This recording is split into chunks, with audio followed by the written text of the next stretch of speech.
67,000. That's the number of handheld camera speeding tickets the city of Toledo handed out between January 1st, 2018 and October 31st, 2018. $8 million in fines. Now, is that a fair program? I guess it depends on who you ask. I think they're impersonal, and you know what? It's just a cash cow. Jeannie Schumacher was on I-75 recently in a construction zone going with traffic 61 in a 50-mile-per-hour zone. The officer held speed camera, snapped her license plate, and a ticket showed up in the mail a week or two later. I really think that they could be doing something better, and to me, it's all to make money. That's not how the police department sees it. Police can ticket a number of lawbreakers, and the word will spread. They're going to tell their friends, they're going to tell their relatives, hey, watch out, I got a camera ticket here.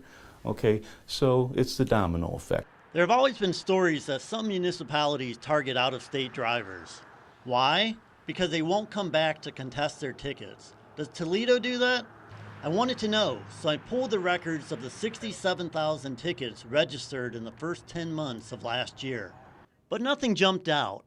Ohio drivers received 44,929 tickets. Michigan accounted for 14,750. Indiana, Pennsylvania, and Florida came in next, but drivers from every state received a ticket, with the exception of South Dakota. Recently, Officer George Roush was clocking drivers on I-475. Looking through the camera, it was impossible to identify a license plate until after the ticket was registered for a driver going more than 11 miles per hour over the speed limit. Numerous people complained to WTOL that the officers are being sneaky and hiding. Are they?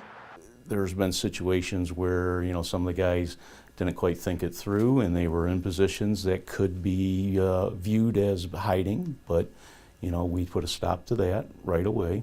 When I watched him work, Officer Roush was up on a hill, partially obscured by an overpass, but he would have been visible for drivers approaching his position, and he made it a point to snap a plate after the driver had already passed him. 77 right there. In 20 minutes, Roush registered 15 drivers going at least 11 miles per hour over the speed limit on wet roadways. That was $1,800 in 20 minutes. Back at the police station, Roush and the sergeant spread out photos of cars that have been ticketed going more than 100 miles per hour, a trophy collection of sorts. The top speed was a Corvette going 126 miles per hour. Chasing a car at that speed would be dangerous for officers and other drivers who got in the way. And the cameras also have had a measurable impact on driver safety, according to police. Since camera use was begun in 2017, traffic accidents have gone down about 10% in Toledo. But what about the drivers who say the ticket is unfair? Think about this. Roush says that because of the angle he is shooting, the camera actually gives drivers in the passing lane a break of 3 to 5 miles per hour, meaning that a driver would actually be going at least 15 miles per hour over the speed limit before being ticketed.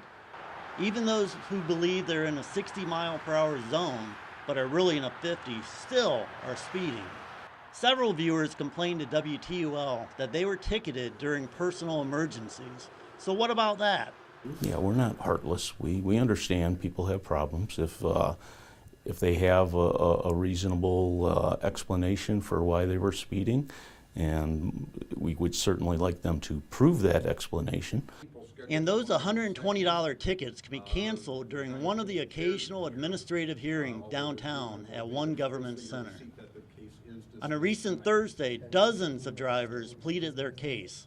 Kevin Morey's ticket was thrown out when the officer mistakenly listed him as traveling north on I-75.